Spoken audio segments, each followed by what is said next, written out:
उसके बाद जिस तरह से प्रकरण पूरा हुआ, क्या कहना चाहते हैं प्रकरण पर? देखिए, कभी कभी झूठा रंजिश, झूठा साजिश जो आप दूसरों को फंसाने के लिए करते हैं, उसमें सभी का हित प्रभावित होता है। हम फैजल खान से यही चाहेंगे, आपने तो बिहार की शिक्षा व्यवस्था को ध्वस्त कर दिया है। आपकी वजह से पूरे बिहार भर के बच्चे काफ़ी परेशान हैं। आप सभी चीज़ों में राजनीति करें, लेकिन आप शिक्षा में राजनीति नहीं करें। हमारे ख्याल से सबसे पवित्र अगर कुछ है तो वो शिक्षा है। कम से कम शिक्षा को छोड़ दिया जाए, शिक्षा को राजनीति का अड्डा ना बनाया जाए, शिक्षा को झूठ का अड्डा ना बनाया जाए, शिक्षा को षड्यंत्र का अड्डा ना बनाया जाए। आपका जेल जाना, आपके भाई का मौत होना, संजय की मौत होना, क्या किस रूप में ले रहे हैं, क्या कहना चाहिए? देखिए, हमको जेल भिजवाया गया। हमको जेल भिजवाने के लिए जो है ऊपर से लेकर के नीचे तक सब कुछ किया गया, और हमारी अनुपस्थिति में हमारी भाई की हत्या हुई है। देखिए, अगर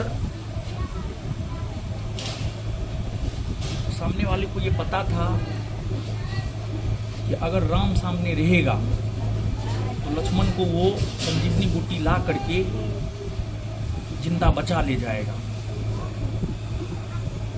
इसी वजह से हम दोनों भाई को एक दूसरे से दूर साजिश के तहत किया गया, और फिर हमारे भाई की हत्या की गई है। दुनिया जो भी माने। और आपको क्या लगता है दुनिया जो भी माने, लेकिन हमारा ये मानना है, और हम इस चीज़ को आने वाले दिनों में साबित करके रहेंगे, हमारे भाई की हत्या के पीछे फैजल खान और किसान कोल्ड स्टोर के मालिक का हाथ है। जब अभी गौरव और अभिषेक को जमानत मिल गई है, क्या कहेंगे इसको लेकर? कितना कोर्ट पे आपको भरोसा है? नो डाउट, न्यायपालिका पर तो भरोसा है ही।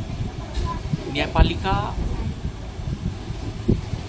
की वजह से ही 15 तारीख को हमको बेल मिला, और न्यायपालिका पर पूर्णतः हमें भरोसा है कि वो हमारे साथ न्याय करेगा। और जब कहीं न्याय नहीं मिलता है तभी लोग न्यायपालिका का दरवाज़ा खटखटाता है, तो हम भी न्यायपालिका का दरवाज़ा खटखटाए हैं, और हमको लगता है न्याय मिलेगा। फैजल खान पर सुनवाई होना बाकी है, तो ऐसे में क्या कहना चाहेंगे? फैजल खान जेल के बाहर रह करके सब चीज़ को मैनेज किया है, हमको बर्बाद किया। ज्ञान बिंदु कोचिंग को बर्बाद करने की पूरी साजिश रच दी गई है। जहाँ तक हमारी जानकारी है, हमारे ऊपर झूठा केस था, उसमें हमको जेल में 13 दिन बंद रहना पड़ा। फैजल खान के ऊपर पुलिस केस है, सरकारी केस है, सही केस है, लेकिन अभी तक उसकी गिरफ्तारी नहीं हुई है।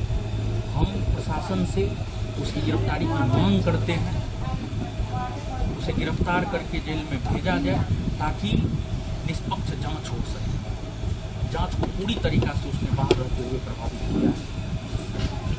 सरकार और प्रशासनिक कार्रवाई को किस रूप में ले रहे हैं? सरकार से उम्मीद है कि हमारे साथ जो है सरकार न्याय। एक सवाल और, भोजपुर में जिस तरह से घटना हुआ, भरत तिवारी का जो इनकाउंटर पुलिस द्वारा किया गया है, इसको आप किस रूप में ले रहे हैं? क्या लग रहा है इस पुलिसिया कार्रवाई के? देखिए, न्यायपालिका क्यों बनाया गया है? न्यायपालिका इसलिए बनाया गया है ताकि लोगों को न्याय मिले। पुलिस का तो काम ये ना है कि पुलिस जो घटना होता है, जो घटना में शामिल होते हैं, सबको न्यायपालिका के समक्ष रखे, न्यायपालिका विचार विमर्श करे, कौन निर्दोष है, कौन दोषी है। पुलिस के द्वारा जो इनकाउंटर हुआ है वो निंदनीय है, वो नहीं होना चाहिए। पुलिस का जो काम है, पुलिस को सिर्फ उतना करना चाहिए, ना कि पुलिस को इनकाउंटर करना। जिस तरह से एसएचओ और डीएसपी पे कार्रवाई हुई है, क्या लगता है वो सिर्फ वहाँ तक ही सीमित है? देखिए, हमारा अपना ये मानना है जो सही है वो निकल करके सामने आना चाहिए, क्योंकि भारत का आदर्श राष्ट्रीय वाक्य भी है सत्यमेव जयते। तो जो सही है वो निकल करके सामने आना चाहिए।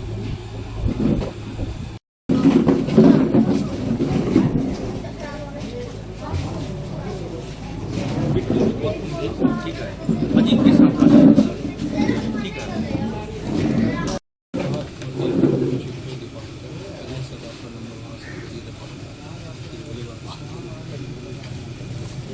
है।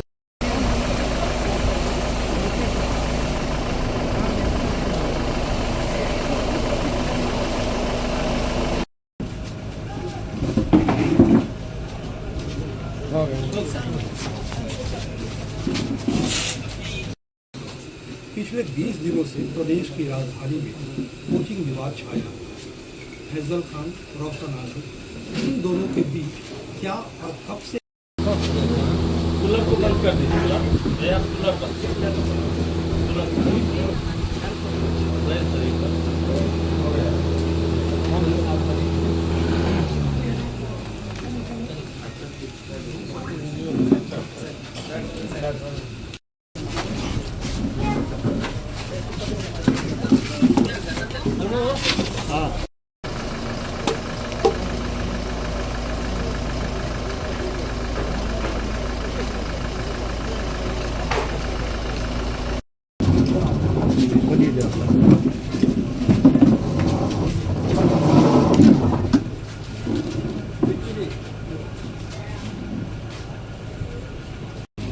आज आपके 2 लोगों का भी बेल हो गया है। न्यायपालिका पे विश्वास भी था, और आगे क्या रणनीति रहेगी आपकी न्याय को लेके?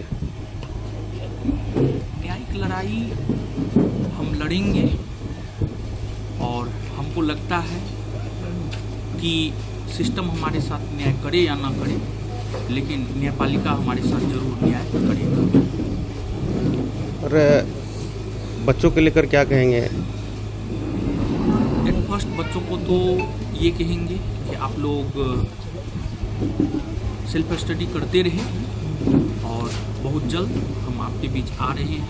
हम दोनों लोग एक बेहतर रणनीति तैयार करेंगे, और कंधा से कंधा मिला करके जो है हम लोग फिर आगे बढ़ने का प्रयास करेंगे। लेकिन जिस प्रकार की साजिश रची गई है सामने वाले के द्वारा, उस साजिश ने हमारा सब कुछ छीन लिया। उस साजिश ने पूरे बिहार के बच्चों के भविष्य को अधर में लटका दिया।